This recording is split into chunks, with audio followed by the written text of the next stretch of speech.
para a resposta.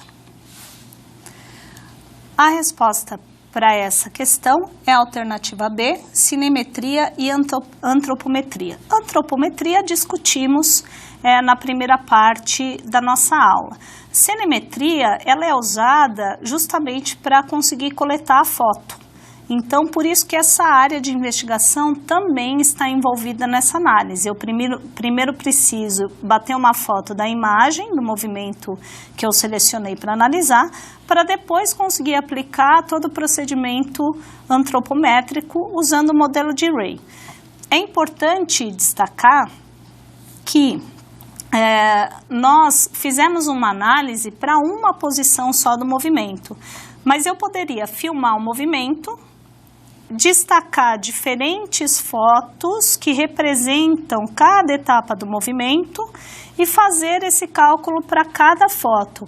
Assim eu conseguiria descrever o caminho do centro de massa para aquele movimento do corpo inteiro. Eu teria uma análise mais completa do movimento. Então também é possível utilizar esse tipo de análise com a cinemetria e com a antropometria para verificar como está o deslocamento do centro de massa do corpo em um movimento. Muito bem, a partir do momento que temos esse ponto, o que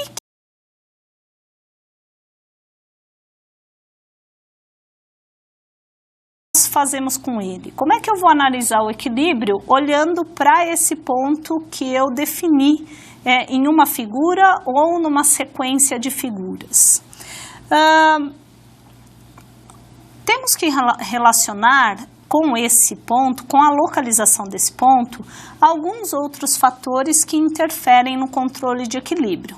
Um deles, por exemplo, é a quantidade de massa do objeto ou, no nosso caso, do sujeito. Obviamente, pessoas que têm uma condição física de maior massa corporal são mais difíceis de serem deslocadas de um ponto fixo. No caso da ginástica artística, o fator de interferência, a quantidade de massa corporal, para esses atletas não vão se aplicar, porque esses sujeitos terão geralmente uma quantidade de massa corporal total baixa, com maior massa magra e menor massa gorda. Mas se pensarmos, por exemplo, nos atletas de sumô, eles sim tem esse fator massa como um dos fatores que facilitam muito o ganho da luta para evitar que eles sejam tirados do lugar, seja para arremessar para o chão, aplicando um golpe, seja para retirar o sujeito, empurrando ele da área de luta.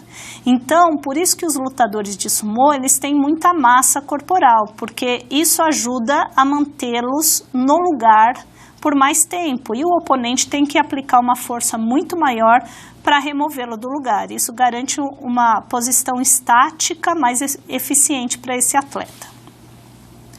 Apesar da quantidade de massa para os atletas de ginástica não ser tão relevante assim, a questão da base de apoio, que é um outro fator que interfere no equilíbrio, Então, a base de apoio, ela depende da quantidade de pontos de apoio e da distância que esses pontos de apoio estão em relação ao outro. Se eu tenho 2 pés colocados no solo e eu afasto esses pés lateralmente, eu vou ter uma boa distância para o meu centro de massa oscilar na direção médio-lateral. Mas essa oscilação não vai ser tão ampla assim na direção antero-posterior. Para eu garantir uma melhor base de apoio na direção antero-posterior, é preciso posicionar os pés, os 2 pés afastados, não um ao lado do outro, mas um à frente do outro. Aí eu consigo ampliar essa base de apoio para poder deslocar e não perder o equilíbrio nessa direção antero-posterior e tenho menor possibilidade de oscilar na direção médio-lateral. Então, meu corpo fica mais estável na posição antero-posterior e menos estável na posição médio-lateral. Obviamente, se o sujeito, ao invés de 2 apoios, coloca um único apoio no solo, a oscilação do centro de massa dentro desse apoio, ela vai ser mais restrita. O sujeito tem mais facilidade de perder o equilíbrio e ter que dar um passo para fazer a recuperação desse equilíbrio. Então, o número de apoios que o sujeito tem e a forma como esses apoios estão distribuídos no solo, eles também são determinantes para definir o equilíbrio corporal. Com relação à projeção do centro de massa na base de apoio, é o que eu estava comentando do espaço de oscilação. Então, imagine um sujeito em pé, com os pés afastados um ao lado do outro, ele pega uma lanterna e acende essa lanterna e coloca na frente do corpo, perto do umbigo. E aí ele começa a fazer movimento do quadril. Aquela projeção da luz que está na base de apoio, ela vai oscilar. Então, isso que significa projetar o centro de massa dentro da base de apoio. Obviamente que a gente está exemplificando com uma luz de lanterna, mas o nosso centro de massa, ele tem essa projeção de forma natural. E aí, toda aquela área que fica em torno aos pontos de apoio que o sujeito está com o solo, vai ser a área que a gente chama de delimitação da base de apoio. Então, se durante o movimento ou mantendo uma posição parada, o sujeito tiver o centro de massa dele projetado exatamente na parte de dentro dessa região que delimita a base de apoio, ele vai garantir o equilíbrio. Por mais que ele oscile um pouco, ele ainda consegue se manter parado naquela posição. Entretanto, se por algum motivo o corpo for deslocado mais para frente ou mais para trás e a projeção do centro de massa dele sair desse limite, dessa área que representa a base de apoio do aluno, do sujeito analisado, obrigatoriamente o sujeito vai perder o equilíbrio. Ele vai se deslocar para frente ou para os lados, né? Depende para onde foi projetado o centro de massa, e ele terá que dar um passo para não cair no chão. Então, essa área que delimita a base de apoio e a forma como o corpo oscila dentro dessa área são fatores importantes para garantir o equilíbrio.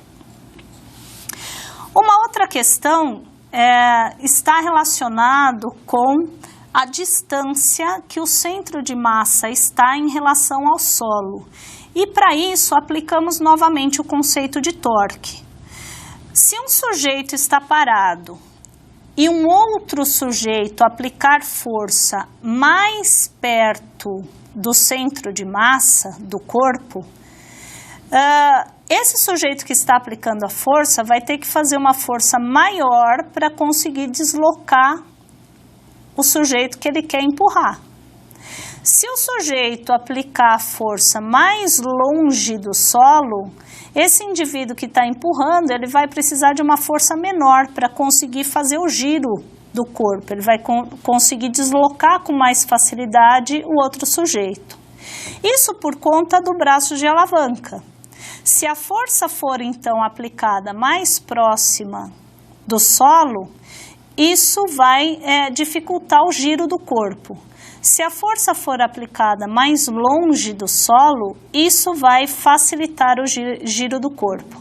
É por isso que em atividades de luta, geralmente os lutadores, quando percebem que eles vão receber um golpe do oponente, eles têm a tendência de flexionar as articulações ou flexionar o quadril para inclinar mais o tronco para baixo, porque isso garante a projeção do centro de massa mais próximo do solo e isso vai fazer com que o sujeito tenha mais estabilidade.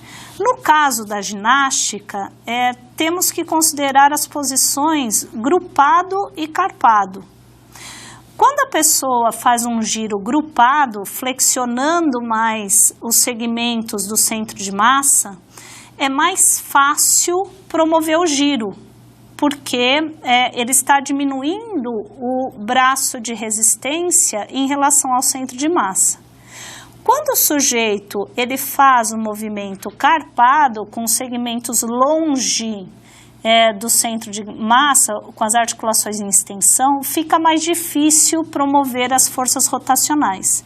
Então, o torque ele é aplicado pensando na questão do equilíbrio e da facilidade de giro nessas situações. Bom, falamos dos elementos que facilitam o equilíbrio ou o desequilíbrio, dependendo de como eles são aplicados ao movimento. Agora, vamos pensar no tipo de treino que pode ser usado para desequilibrar o sujeito, porque isso vai treinar o corpo a reagir melhor às situações de desequilíbrio. É o treinamento proprioceptivo. Então, usamos exercícios com o objetivo de desequilibrar o corpo, para o corpo aprender a reagir a situações de desequilíbrio com mais facilidade. Tem 3 sistemas que regulam o equilíbrio. O sistema visual, abrir e fechar o olho, muda a condição de equilíbrio. Com o olho fechado eu perco um dos sistemas que controlam o equilíbrio, aí eu vou ter que depender dos outros 2. O vestibular e o proprioceptivo. O vestibular, que é o que a gente menos consegue manipular, geralmente ele sempre está agindo. E o somatosensorial, que é o que a gente pode trabalhar no treinamento proprioceptivo, que são aquelas informações captadas dos receptores periféricos do corpo, que vão informar quando o sujeito está, como a posição do sujeito, do corpo está em relação ao meio ambiente. Então, é o somatosensorial que a gente mais manipula no treinamento proprioceptivo. Podemos manipular esses sistemas, principalmente o somatosensorial e o visual, manipulando com o tamanho da base de apoio. Então, como vimos, reduzir o número de base de apoio deixa o corpo mais instável, né? Mais difícil controlar o equilíbrio. Aproximar mais os pontos de apoio também reduzem a área que delimita a base de apoio, então deixa o corpo mais instável. Usar acessórios que são típicos do treinamento proprioceptivo, como almofada de equilíbrio, plataforma de instabilidade, também são estratégias. O próprio Bosu também são estratégias para tentar gerar mais instabilidade no corpo. Usar elásticos para promover forças que ajudam a desequilibrar o corpo. Por exemplo, eu coloco o sujeito numa base de apoio antero-posterior e peço para ele fazer manipulação com elástico ou puxar um peso da lateral. Eu vou gerar mais instabilidade nesse eixo médio-lateral, vou treinar mais o equilíbrio nessa condição. E restringir o uso da visão, que é um dos elementos que controla o equilíbrio também. Aqui tem um exemplo de exercício usado para manipulação de equilíbrio.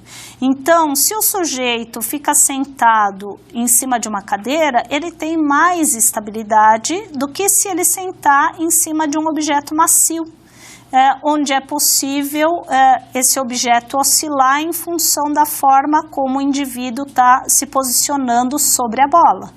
Então, essa é uma estratégia para usar para trabalhar o equilíbrio. E o sujeito fica sentado em cima de uma bola quando ele está com muito desequilíbrio corporal. Então, ele precisa começar a treinar o desequilíbrio, né? Ou melhor, começar a treinar o equilíbrio usando exercícios que desequilibram pouco o corpo, onde ele tem mais base de apoio. E já no outro exercício, onde o sujeito está em pé com apoio unipodal sobre o disco de instabilidade e puxando uma resistência, é uma situação em que o sujeito tem que controlar muito mais o corpo, né, para manter a estabilidade. Então, ele vai acionar muito mais musculatura e trabalhar muito mais o desequilíbrio nessa condição.